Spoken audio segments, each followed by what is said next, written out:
ዘፈንና ሙዚቃ ለፍቶ ወዳሪ ስራና የሥራ ሰው ባህሪ ዝግጅት አቡ ዓብደላህ አሕመድ ሼኽ አደም አቅራቢ ስዑድ ጠይብ። ስድስተኛ ሐላል ያልሆኑ የገቢ ምንጮች 2 ዘፈንና ሙዚቃ። ዘፈን መዝፈንም ይሁን ማድመጡ እንዲሁም የዘፋኞችን ሥራ ማሰራጨት ወይም መሸጡ በኢስላም በጥብቅ የተከለከለና ቀልብን የሚያደርግ ልብ ላይ መናፍቅነትን የሚያሰርጽ አይናፋርነትና መሰል መልካም ስነ ምግባሮችን የሚያጠፋ የቁርአን ባላንጣ የሸይጣን ድምፅና ማደንዘዣ የዝሙት መንገድ ለምልግና ከመገፋፋት አንጻር የአስካሪ መጠጥ ምትክ የመሬት መንቀጥቀጥን ጨምሮ የተለያዩ ምድርና የሰው ልጆች ላይ የሚደርሱ አደጋዎች ሁሉ መንስኤ ነው። ከዚህም አንጻር ዘፈን ክልክል መሆኑ ላይ ቀደምት ሊቃውንት በሙሉ ተስማምተዋል። የዚህ ስምምነት መነሻ የሱረቱል ፉርቃን አንቀጽ 72፣ የሱረቱል ሉቅማን አንቀጽ 6 እና እነዚህን አንቀጾች ያብራሩ ሰሐቦችና ተከታዮቻቸው ንግግር ሲሆን ሰሐቦችና ተከታዮቻቸው እነዚህ አንቀጾች ዘፈንን እንደሚከለክሉ ገልጸዋል። የሰሐባ ግንዛቤና ትርጉም ደግሞ ከነሱ ውስጥ ሌሎች እስካልተቃረኑት ድረስ በቂና አስገዳጅ ማስረጃ ነው። ከዚህም በተጨማሪ በርካታ የዘፈንን ክልክልነት በመግለጽ የሚያስረዱ የነቢዩ ሰለላሁ ዐለይሂ ወሰለም ንግግሮች አሉ። ከዚህ በተቃራኒ ደግሞ ከደጋግ ቀደምቶች በኋላ መጥተውና የእነሱን ፈለግ ተቃርነው ዘፈንን ለፈቀዱ ሰዎች አንድም ግልጽና ትክክለኛ አሳማኝ ማስረጃ የላቸውም። ነቢዩ ሙሐመድ ሰለላሁ ዐለይሂ ወሰለም የዘፈንን ክልክልነት ከገለጹባቸው ሐዲሶች መካከል የተወሰኑትን እንመልከት። ወደፊት ዝሙትና የሐር ጨርቅን ለወንድ ልጅ አስካሪ መጠጥንና የሙዚቃ መሳሪያ ዘፈን የተፈቀደ ነው የሚሉ ሰዎች ይመጣሉ። ይህም ዘፈን በመሰረቱ ክልክል መሆኑን በግልጽ ያሳያል። ኢብኑ ሐዝምን ጨምሮ ይህ ሐዲስ ደካማ ነው፣ ትክክል አይደለም የሚሉ ሰዎች ምንም አይነት በቂ ማስረጃና ምክንያት የላቸውም። 1 ወይም 2 ሰዎች ይህንን ሐዲስ ደዒፍ ነው ብለዋል ተብሎም ከቡኻሪ በተጨማሪ በርካታ ታላላቅ የሐዲስ ሊቃውንት ኢብኑ አሰላህ፣ ኢብኑ ተይሚያ፣ ኢብኑ አልቀይም፣ ኢብኑ ሐጀር ወዘተ ስለ ሐዲሱ ትክክለኝነት የሰጡት ፍርድ ውድቅ አይደረግም። ደግሞም ይህ ሐዲስ ብቻ ሳይሆን ሌሎችም ብዙ የዘፈንን ሐራምነት ወይም ክልክልነት የሚገልጹ የቁርአንና የሊቃውንት ስምምነት የኢጅማዕ ማስረጃዎች አሉ። ታዲያ ዘፈን ማድመጡ ክልክል ከሆነ መዝፈኑም መሸጥና ማሰራጨቱም ሐራምና ክልክል ይሆናል። ከዘፈን የተገኘን ገንዘብ መጠቀም እንደማይቻል የኢስላም ሊቃውንት በሙሉ እንደሚስማሙ አልኢማም ኢብን አብድልበር ሲገልጹ የሚከተለውን ብለዋል። ክልክልነቱ ላይ ሊቃውንት ከሚስማሙበት ሥራ የገቢ ምንጭ ውስጥም ወለድ፣ የዝሙት ክፍያ፣ ሴተኛ አዳሪነት፣ ጉቦ፣ ለቅሶ ቤት አስለቃሽነት፣ ዘፈን፣ ጥንቆላ ናቸው።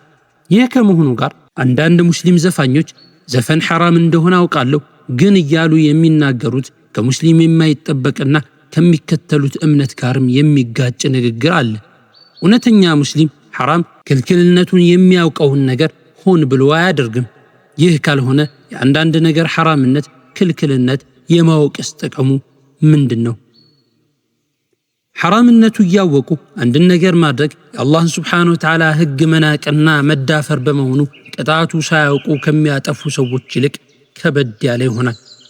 ዘፈን ሁሉም ክልክል ከመሆኑ ጋር በተለይ ለብልግና የሚያነሳሱ ዘፈኖችን መዝፈን እንዲሁም ድምጿን ዝቅ እንድታደርግ ተራ ንግግር እንኳ ስትናገር ወንድ ፊት እንዳትለሳለስ በቁርአን የታዘዘች ሴት አደባባይና ሚዲያ ላይ ተውባና ተኳኩላ የወጣች መዝፈንና ይህን የገቢ ምንጭ ማድረጓ ድርብርብ ጥፋት፣ ትልቅ ወንጀልና ሐያእ ቢስነት፣ የአይን አፋርነት ባህሪ የመጥፋት ምልክትና አብዛኛውን ጊዜ በጥሩ ቤተሰብ ስር ተኮትኩቶ ያለማደግ ወይም ከቤተሰብ ቁጥጥር ውጪ የመሆን ምልክት ነው። ኳስና ሩጫ ያለ ክፍያ በነፃ ወንጀል የሌለበትና ጊዜን ያለ አግባብ ማጥፋት የማያስከትል ሁሉንም አይነት ውድድር ማድረግና መሳተፍ ይቻላል። ነገር ግን የግመልና የፈረስ ግልቢያ እንዲሁም የቀስትና ጦር ውርበራ ውድድርና ከነዚህ ከሶስቱ አንዱ ውስጥ ተካቶ ለጂሃድ ዲንን ለማጠበቅና መሰል የተከበሩ ዓላማዎች ለመዘጋጀት የሚረዱ ውድድሮች ላይ እንጂ ሌላ ማንኛውም ውድድር ላይ ተሳትፎ ብር መቀበል፣ በክፍያ መወዳደር እንደማይቻል የፊቅህ ሊቃውንት ገልጸዋል። ይህም አልኢማም አሕመድና ሌሎችም የዘገቡትን ሐዲስ መሰረት በማድረግ ነው። በዘመናችን ጥቂት የማይባሉ ሰዎች ስራና የገቢ ምንጭ አድርገው ከያዟቸው ነገሮች አንዱ የኳስ ጨዋታና የሩጫ ውድድር ነው። ዘመናዊን የኳስ ሕግ ሳይከተሉና ምንም ሸሪዓን የሚጋጭ ነገር ሳይኖር በትርፍ ሰዓት አካልን ለማጠንከርና ለመዝናናት ብሎ ኳስ መጫወት ያን ያክል አይወገዝም። ለጤንነት ብሎ ኢስላምን አደብ በጠበቀ መልኩ መሮጥም ልክ እንደዚሁ። ነገር ግን የዘመኑን የኳስ ሕግ ተከትሎ በቡድንና በክለብ ተዋቅሮ ኳስ መጫወትና ይህንን የገቢ ምንጭ ማድረግ ከላይ ከተጠቆመው ሐዲስና የሊቃውንት ንግግር አንጻር አይቻልም። ኳስም ይሁን ሩጫ አለባበስን ጨምሮ ራሱን የቻለ ብዙ ከሸሪዓ ጋር የሚጋጭ ሕግ አለው። እንደዚህ አይነት ሕጎችን መቀበልና በእነሱም መመራት በራሱ ከአላህ ስብሓንሁ ወተዓላ ውጪ ሌላ ሕግ አውጪ እንዳለ አምኖ መቀበል ይሆናል። ከዚህም በተጨማሪ ጊዜን ማባከን፣ የወንድና ሴት መቀላቀል በአላህ ስብሓንሁ ወተዓላ የማያምን ወይም ኢማኑ ደካማ የሆነን ሰው ባስ ሲልም ወደ ብልግና የሚጣራና የተመሳሳይ ጾታ ጋብቻ መብት ነው ብሎ የሚያምን መሰል ጋጠወጦችን መውደድና መናፍቅን በዲንና በኢማን ሳይሆን በሚደግፉት ክለብ ምክንያት መዋደድና መጣላትን፣ መሳደብና መደባደብን፣ የሚደግፉት ክለብ ሲሸነፍ መበሳጨትና ልብስ መቅደድን ወዘተ ብዙ ችግርና በሸሪዓ የተከለከሉ ነገሮችን ማድረግን ያስከትላል። በኳስ ምክንያት ሰላት የሚያሳልፉ፣ ቁማር ውስጥ የሚዘፈቁ፣ ከፍ ሲልም በግርግርና ጸብ የሰው አካል የሚጎድልበትና ሕይወትም የሚያልፍበት ሁኔታ አለ። ሌሎችም አያሌ ጉዳቶች አሉት። እነዚህና መሰል ጉዳቶችን የተረዱ ከ700 ዓመታት በፊት የነበሩ የኢንግላንድ ንጉሶች ያውም ያኔ የነበረውና እንደ ዛሬው ብዙ ጉዳቶችን ይዞ ያልዘመነውን የኳስ ጨዋታ ሀገር ላይ ጸብና ሁከት እንዲበዛ እያደረገ ነው በማለት መጫወትን የሚከለክል ሕግ እንዳወጡና ሕጉን አክብሮ ከጨዋታ ያልታቀበን ሰው በእስር ይቀጡ እንደነበር ተገልጿል። በጥቂቱ ይህን ሁሉ ጉዳት የሚያስከትልን ተግባር ክልክል ነው ማለት ሌሎች ብዙ ጉዳት ያላቸው ነገሮችን እንደ ስርቆት፣ የሰው ነፍስ ማጥፋትና አስካሪ መጠጥን አመዛኝ ጉዳት ስላላቸው ብሎ እንደ መከልከልም ነው። ምንም እንኳ የክልከላው ደረጃ የሚበላለጥ ቢሆንም የኳስን ታሪካዊ መጣት ያጠኑ ሊቃውንት እንደሚገልጹት መነሻው ከጥንታዊ ቻይናውያን ባዕድ አምልኮት ጋር ጥልቅና ጥብቅ ትስስር አለው።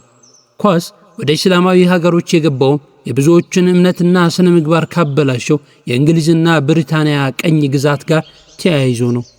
በዘመኑ የተመሳሳይ ጾታ ብልግና ለዓለም ከማስተዋወቅ አንስቶ ሌሎችም ብዙ ጉድና ጉዳቶችን ይዞ የዓለምን ሕዝብ ሐሳብ እየሰረቀ ያለው የዓለም ኦሎምፒክ ውድድርም ከተራው የክለብ ኳስ ጨዋታ የከፋ ዘርፈ ብዙ ጉዳት ስላለው ማየትና እዛ ላይ መሳተፍም በጥብቅ የተወገዘ ይሆናል። ክልክሉና ከላይ የተገለጸው አይነት የኳስ ጨዋታና ሩጫ ለሁሉም ክልክል ከመሆኑ ጋር ሴት ልጅ ኢስላም የሚያዛትን ትክክለኛ ሒጃብ አውልቃና አይናፋርነቷን ትታ ያውም ወንድ ፊት እርቃኗን መሮጥና ኳስ ማንከባለል ከኢስላም አልፎ የትኛውም እምነት ወግና ባህልም የማይፈቅደው ድርጊት ነው።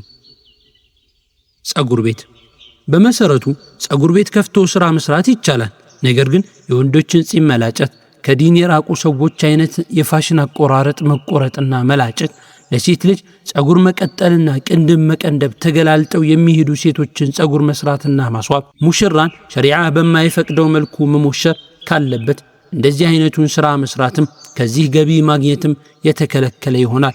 በዚህ ዙሪያ ይበልጥ ሰፊ ማብራሪያ ንጋት ከሚለው መጽሐፋችን ማግኘት ይቻላል። ጫት፣ ሲጋራና ሺሻ። ጫት፣ ሲጋራና ሺሻ ወዘተ መሰል የሰው ልጅን ጤንነት የሚጎዱ ያለ ጥቅም ገንዘብን የሚያባክኑና ከዒባዳ የሚያዘናጉ ነገሮችን መጠቀም የሚሆን እየሸጡ ገቢ ማግኘት በሸሪዓ በጥብቅ የተከለከለ ነው። ይህም ኢስላም ራስን የሚሆን ሌሎችን የሚጎዳን ነገር በሙሉ ማድረግ ስለሚከለክል ነው። የፈትዋና እስላማዊ ጥናቶች ቋሚ ኮሚቴ የሚከተለውን ብለዋል። ሁሉም አይነት ሲጋራ ሐራም ክልክል ነው። እሱን መሸጥም ሐራም ነው። ቆሻሻ ስለሆነና እምነት አካልና ንብረት ላይ ብዙ ጉዳትን ስለሚያስከትል። ዩቲዩብ እና ቲክቶክ። በዘመናችን ቲክቶክ ዩቲዩብና መሰል መተግበሪያዎች ላይ ስራ እየሰሩ ገቢ የሚያገኙ ሰዎች የሚሰሩትና መተግበሪያዎች ላይ የሚያቀርቡት ነገር በሸሪዓ የተፈቀደ መሆኑ እስካልተረጋገጠና ከተፈቀደው ነገር ጋርም ቢሆን አብሮ የሰዎችን እምነትና ስነ ምግባር የሚጎዳ ነገር እንደማያሰራጩ ካላረጋገጡ በስተቀር በእነዚህ መንገዶች የሚገኝ ገቢ የተፈቀደና ሐላል አይሆንም። ፊልም፣ ዘፈን፣ ኢስላም የማይፈቅደውን ምስል እየለቀቁ እያሰራጩ ባስ ሲልም ሴቶችን ካሜራ ፊት ቆመው እየጨፈሩና በሁሉም ሃይማኖት ደበቅ ሊደረግ የሚገባውን ሰውነታቸው አደባባይ አውጥተው እያሳዩ የሚያገኙት ገቢ ከትክክለኛ ምንጭ የተገኘና የሚያኮራ አላህ ሱብሓነሁ ወተዓላ ዘንድም የማያስጠይቅ ንጹህ ሀብት ነው ማለት ፈጽሞ አይቻልም። አንዳንድ የዲን ግንዛቤ የሌላቸው ወይም ኢማናቸው ደካማ የሆነ ሰዎች እንደሚሉት ሁሉ ነገር ክልክል ነው ከተባለ ምን ሰርቼ ልብላ ታዲያ አትበል አትበይ፣ ሁሉ ነገር ክልክል ነው አልተባለም። ብዙና ሰፊ የሐላል ከስብ ሥራ አማራጮች አሉ። ትክክለኛ ሙስሊም ማለት ወደ ሆዱና ኪሱ የሚገባን ነገር ጠንቅቆ የሚያውቅ ሰው ነው። የግድ ከዙሪያችን ያሉ ሰዎች የሚሰሩትና ብዙዎች ዘንድ የተለመደን አይነት ሥራ ብቻ ካልሰራን መኖርና ማትረፍ የማንችል አይምሰለን። አላህ ሱብሓነሁ ወተዓላና መልእክተኛው ሰለላሁ ዐለይሂ ወሰለም የከለከሉት ጥቂት ሐራም የሆኑ ነገሮችን ብቻ ነው። ብዙ የተፈቀዱ የሥራ አይነቶች አሉ። የተከለከለውም የራስን ወይም የሌሎችን እምነት ወይም ስነ ምግባርና ጤና የሚጎዳ ነገር ብቻ ነው። ሙስሊም የሸሪዓ ሕግ ሲነግረው ሰምቻለሁ ታዛዥም ነኝ ማለት ብቻ ነው የሚገባው። በመጨረሻም ቀጥለው ያሉ ሁለት የነቢዩ ሰለላሁ ዐለይሂ ወሰለም ሐዲሶች ሁላችንም ልብ እንበል። ማንኛውም ሐራምን በልቶ የደለበ ሰውነት እሳት ትገባዋለች። ትርሚዚ ዘግበውታል። በሐራም ሰውነቱን ያደለበ ሰው ጀነት አይገባም። ሱነን አዳሪሚ